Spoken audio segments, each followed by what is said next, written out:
நாம் ஆராதிக்கிற வல்லமை உள்ள ஒரு தேவன் இருக்கிறார். தெற்கத்தி வெள்ளங்களை திருப்புவது போல எந்த சிறையிருப்பா இருந்தாலும் என் தேவன் அதை மாற்ற வல்லவர். அவர் இந்த சிறையிருப்பை திருப்பும் போது ரெண்டு காரியம் உண்டாகிறது. திருப்பப்பட்டவர்களுக்கு மகிழ்ச்சி உண்டாகும், திருப்பினவருக்கு மகிமை உண்டாகும். ஏரோது என்ன பண்ணுகிறான் அப்படின்னா, பேதுருவை பிடித்து சிறையில் வைக்கிறான். பேதுரு உள்ள இருக்கிறதும் வெளியே இருக்கிறதும் தீர்மானிக்கிறது யாரு? ஏரோது. ஏரோது பஸ்கா பண்டிகைக்கு பின்னாக வெளியே கொண்டு வரலாம் பிளான் வச்சிருக்கான். எதுக்கு வெளியே கொண்டு வரதுக்கு தெரியுமா? கொல்லுறதுக்கு. ஆனா கர்த்தர் அன்னைக்கு நைட்டே வெளியே கொண்டு வரணும்னு பிளான் பண்றார். எதுக்கு வெளியே கொண்டு வரணும் தெரியுமா?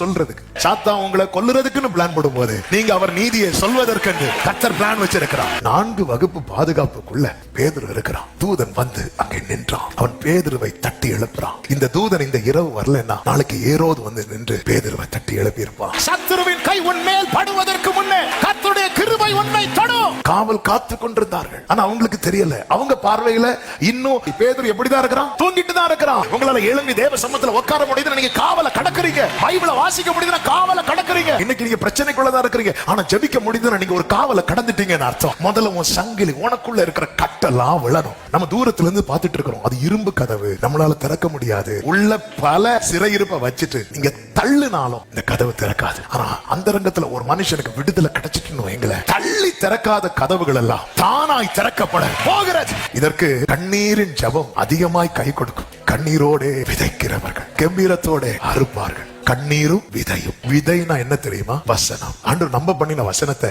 வாயால சொல்லி அந்த கண்ணீரனும் தண்ணீரை அதன் மேல கண்ணீரும் விதையும் உன் எதிர்காலத்தை கம்பீரமாக்கும்.